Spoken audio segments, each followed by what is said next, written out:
चलिए, good morning everyone. जोहार जोहार झारखंड।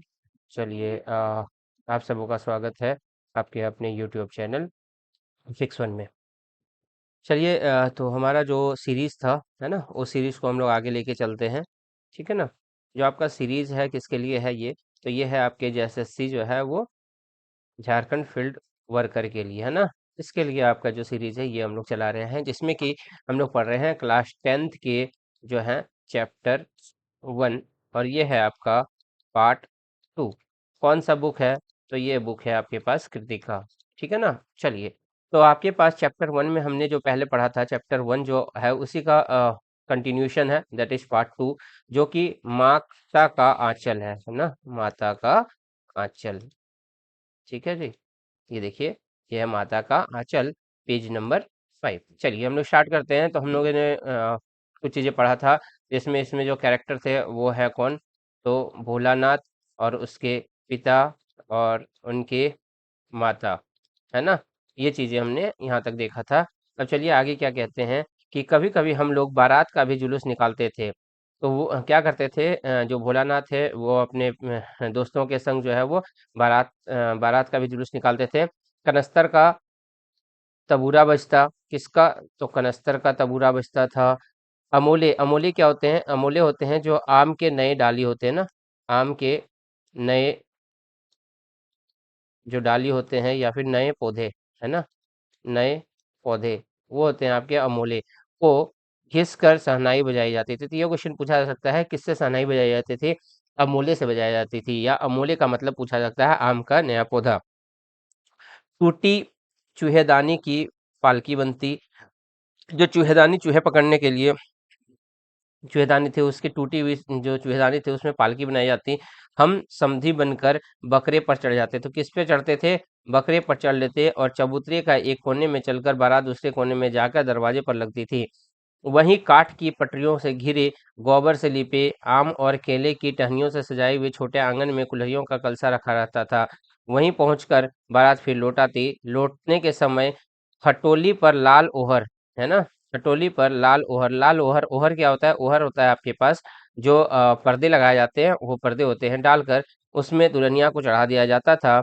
लौट आने पर बाबू जी ज्यों ही ओहार उघार कर दुल्हन का मुख निखारने लगते, तो ही हम लोग हंसकर भाग जाते थे। तो ये अपने पिता से थोड़ा सा हंसी मजाक कर लिया करते थे ना। थोड़ी देर बाद फिर लड़कों की मंडली जुट जाती थी। इकट्ठा होते ही राम जमती की खेती की जाए, फिर कहते थे कि राय जमती की खेती हो जाए। चबूतरे की छोर की घिरनी गड़ जाती थी और नीचे की गली कुआं बन जाती थी। मूंज की बटी हुई पतली रस्सी का एक चुक्कड़ बांध गराड़ी पर चढ़कर लटका दिया जाता, और दो लड़के बैल बनकर मोट खींचे जाते थे। तो देखिए यहाँ पे आपसे पूछा जाता था कि जो बच्चे हैं वो दो जो लड़के हैं वो बैल बनकर क्या खींचते थे, तो वो मोट खींचा करते थे। चबूतरा खेत बनता, कंकड़ बीज बनता, ठेगा हल जुठुआ, बड़ी मेहनत से खेत जोते बोए और पटाए जाते। फसल तैयार होने में देर न लगती और हम हाथों हाथ फसल काट लेते थे। काटते समय गाते थे, तो ये क्या गाते थे, ये गाते थे, ऊंच नीच में बई कियारी, ऊंच नीच में बई कियारी, जो उपजी सो भई हमारी, है ना। तो ये गाना गाया करते थे। आपसे पूछा जा सकता है गाना में, और चार गाना आपको दिया जा सकता है कि क्या गाते थे। फसल की एक जगह रखकर उसे पैरों से रोन डालते थे। कसोरे का सूप बनाकर ओसले की मिट्टी के दिए में तराजू में तोल कर राशि तैयार कर देते थे। तो देखिए कसोरे का सूप, कसोरा क्या होता है, तो मिट्टी से जो बना छिछला कटोरा होता है, जो आप कहें बिल्कुल पतला सा कटोरा जो मिट्टी से बनाया जाता था, उसे कसोरे बोला जाता है। इस बीच बाबूजी आकर पूछ बैठते थे, इस साल की खेती कैसी रही भोलेनाथ। तो वो आते थे काम से और वो पूछते थे भोलेनाथ से कि इस बार की खेती कैसे रही। बस फिर क्या, हम लोग ज्यों का त्यों खेत खलियान छोड़कर हंसते हुए भाग जाते थे। कैसी मौज की खेती थी। ऐसे ऐसे नाटक हम लोग बराबर खेला करते थे। बटोली की कुछ देर ठिठक कर हम लोग को तमाशे देख लेते थे। जब कभी लोग ददरी के मेले में जाने वाले आदमियों का झुंड देख पाते, तब कूद कूद कर जलाने लगते थे। तो क्या चिल्लाने लगते थे, चलो भाइयों ददरी, चलो भाइयों ददरी, सतु पिसान की मोटरी। है ना। जब ये किनको करते थे, सो जो जो ददरी के मेले जाते थे उन लोगों को ये बोला करते थे। अगर किसी दूल्हे के आगे आगे जाती हुई पहरेदार पालकी देख पाते, यानी कि कहीं कोई बारात जा रही होते हैं दूल्हे के आगे, तो उसको में वो देखकर क्या कहलाते थे, सब खूब जोर से चिल्लाने लगते थे। और ये क्या चिल्लाया करते थे, ये चिल्लाते थे, रहरी, रहरी में रहरी पुरान रहरी, डोला के कन्या हमार महरी। मतलब रहरी का मतलब होता है आपका कि जो अरहर होते हैं, है ना। ये देखिए, में रहरी पुनार रहरी, यानी कि अरहर में जो होता है वो पुराना अरहर होता है। डोला में जो कन्या बैठी है वो हमारी महरी है, मतलब कि वो हमारी महरी है। इसी पर एक बार बूढ़े वर ने हम लोगों को बड़ी दूर तक खदेड़ कर ढेलों से मारा था। ऐसे ये प्राय करते थे। तो एक बार ऐसा हुआ कि एक बूढ़ों का बारात जा रहा था, बूढ़ा वो दूल्हा था। बस उस बूढ़े को देखकर इन्होंने ऐसे कटाक्ष किया और ये लोग चिल्ला रहे थे। तब उस बूढ़े ने उन लोगों को खदेड़ा था, बच्चों को। उस खूसट खबीस की सूरत आज तक हमें याद है। ना जाने किस ससुर ने वैसे जमाई ढूंढ निकाला था, वैसे घुड़मुहा आदमी हमने कभी नहीं देखा। इसका मतलब है कि इतने बुढ़ापा में जब वो शादी कर रहे हैं तो ऐसी चीजें देखकर बच्चे उनका मजाक उड़ा रहे थे। आम की फसल में कभी कभी खूब आंधी आती। आंधी के कुछ देर निकल जाने पर हम लोग बाग की ओर दौड़ पड़ते थे। वहां चुन चुन कर घुले घुले गोपी आम चबाते थे। या आम के बागान जाते थे। तो कौन से बागान जाते थे ये भी पूछा जाता है। तो या आम के बागान जाया करते थे, आम की फसल में जाया जाते थे। एक दिन की बात है, आंधी आई और पट पड़ गई। आकाश काले बादलों से ढक गए, मेघ गरजने लगे, बिजली कौंधी और ठंडी हवा सनसनाने लगी। पेड़ झूमने और जमीन चूमने लगे। और लोग चिल्ला उठे, क्या चिल्ला उठे, एक पैसा की लाई, बाजार से छितरई, बरसा उधरे बिलाई। लेकिन बरखा न रुकी और भी मूसलाधार पानी होने लगे। हम लोग पेड़ों की जड़ से धड़ से सट गए, जैसे कुत्ते के कान में अठई। अब ये पूछा जाता है, कुत्ते के कान में अठई चिपक जाती है, अठई का क्या मतलब होता है। तो अठई का मतलब होता है जो कुत्ते के कान में चिपका हुआ एक तरह का जीव होता है ना, कीड़े होते हैं, उन्हें अठई कहा जाता है। मगर बरखा जमी नहीं, थम गई। बरखा बंद होते ही बाग के बहुत से बिच्छू नजर आए। हम लोग डरकर भाग चले। तो क्या देखे थे उन्होंने, बिच्छू देखा और डरकर भागने लग गए। हम लोग में बेजू बड़ा ढीठ था। तो कौन ढीठ था सबसे ज्यादा, तो उनमें से बेजू सबसे बड़ा ढीठ था। संयोग की बात, बीच में मूसन तिवारी मिल गए। तो देखिए इसमें पूछा जा सकता है, जब वो बिच्छू देखकर भाग रहे थे तो उन्हें बीच में कौन मिल गया था, तो उन्हें बीच में मूसन तिवारी मिल गए थे, है ना। बेचारे बूढ़े आदमी को सूझता कम था। तो ये पूछा जाता है कि मूसन तिवारी को क्या प्रॉब्लम थी, तो उसे कम सूझता था, कम दिखता था। बेजी उसको चिढ़ाकर बोला, बुढ़वा बेईमान मांगे करेला का चोखा। उन्हें बच्चे चिढ़ा रहे थे कि बूढ़ा बेईमान मांगे करेला को चोखा। हम लोगों ने भी बेजू के सुर में सुर मिलाकर यही चिल्लाना शुरू कर दिया। तो कौन स्टार्ट किया था ये चिल्लाना, ये स्टार्ट किया था बेजू, क्योंकि बेजू बहुत ही ढीठ था, उन्होंने ये स्टार्ट किया था और बाकी लोग भी उसमें चिल्लाने लगे। सो मूसन तिवारी ने बेतहास खदेड़ा। इस पर मूसन तिवारी उन्हें खदेड़ने लगे। हम लोगों तो बस अपने अपने घर की ओर आंधी हो चले। जब हम लोग न मिल सके तब तिवारी जी सीधे पाठशाला चले गए। तो जो तिवारी थे, मूसन तिवारी, वो कौन थे, तो वो एक अध्यापक थे। मूसन तिवारी जी कहाँ चले गए, पाठशाला चले गए। वहां से हमको और बेजू को पकड़ लाने के लिए 4 लड़के गिरफ्तारी वारंट लेकर छूटे। इधर जो ही हम लोग घर पहुंचे तो ही गुरुजी के सिपाही हम पर टूट पड़े। बेजू 9 2 11 हो गया। 9 2 11 होना मतलब तो भाग जाना। हम पकड़े गए। फिर तो गुरुजी ने हमारी खूब खबर ली। बाबूजी को यह हाल सुना हुआ दौड़ पाठशाला में आए। गोद में उठाकर हमें पुचकारने और फुसलाने लगे। पर हम दुलार से चुप होने वाले लड़के नहीं थे। रोते रोते उनका कंधा कांधों से तर दिया। वह गुरुजी को चिरोरी करके हमें घर ले गए। यहाँ पे चिरोरी एक वर्ड आया हुआ है। चिरोरी, चिरोरी का मतलब होता है बहुत ही विनती करना, हाथ पैर जोड़ना।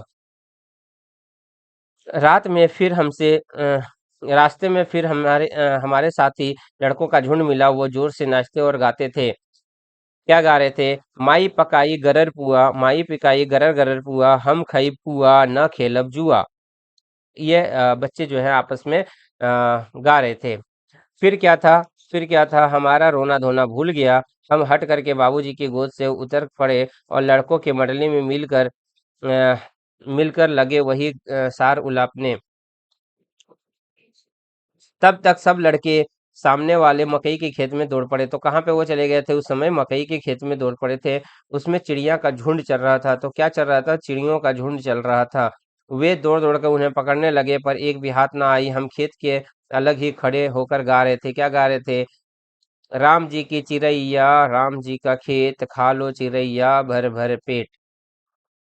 हमसे कुछ दूर बाबूजी और हमारे गांव के कई आदमी खड़े होकर तमाशा देख रहे थे और यही कहकर हंसते थे कि चिड़िया की जान जाए लड़कों का खिलौना। सचमुच लड़कों और बंदर पराई पीर नहीं समझते। एक टीले पर जाकर हम लोग चूहों का बिल में पानी डालने लगे। तो किसके बिल पे पानी डाल रहे थे? तो चूहे के बिल में पानी उछलने उलीचने लगे। नीचे से ऊपर पानी फेंकना था। हम सब थक गए। तब तक गणेश जी के चूहे की रक्षा के लिए शिव जी का सांप निकल गया। तो फिर इससे क्या सांप निकला? तो सांप निकला था। रोते बिलखते हम लोग बेतहाशा भाग चले। कोई औंधे गिरा, कोई अड़चिटा, किसी का सिर फूटा, किसी के दांत टूटे। सभी गिरते पड़ते भागे। हमारी सारी देह लहूलुहान हो गई थी। पैरे के तलवे कांटों से छलनी हो गए।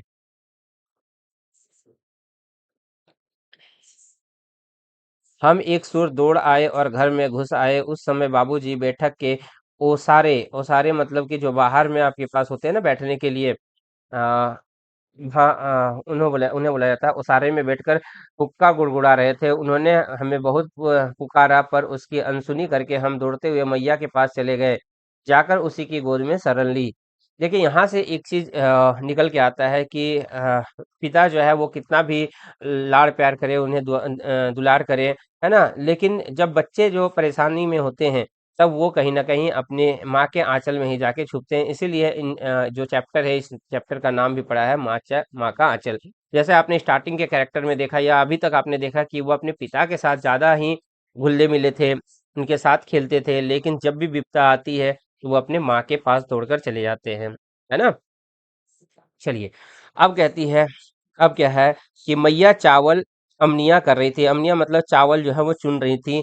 हम उसी के आंचल में छिप गए। हमें डर से कांपते देख वह जोर से रो पड़ी और सब काम छोड़ बैठी। उधिर होकर हमारे भय के कारण पूछने लगी।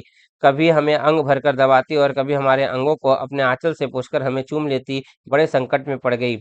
झटपट हल्दी पीसकर हमारे घावों पर थेपी गई। क्या पीसकर निकाल लगाया गया था? तो हल्दी पीसकर लगाया गया। घर में कोहराम मच गया। हम केवल धीमे सुर में स स स कहते हुए मैया के आंचल में लुके चले जाते थे।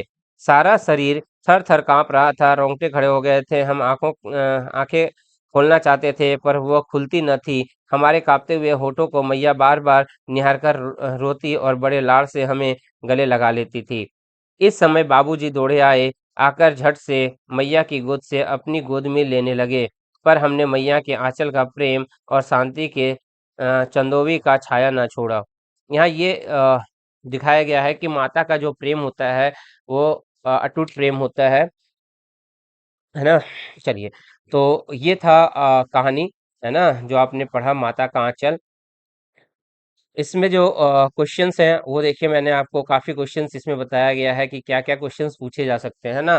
तो इन सब चीजों का आपको ध्यान रखना है। बाकी जो है हम लोग नेक्स्ट वीडियो में मिलेंगे, है ना, जिसमें हम लोग अगले चैप्टर देखेंगे। ओके। चलिए, तो मिलते हैं अगले क्लास में। ओके। अगर वीडियो आपको अच्छा लगा हो तो बिल्कुल सब्सक्राइब शेयर और लाइक कीजिएगा, है ना, आपके अपने यूट्यूब चैनल फिक्स वन को। ओके। जोहार झारखंड।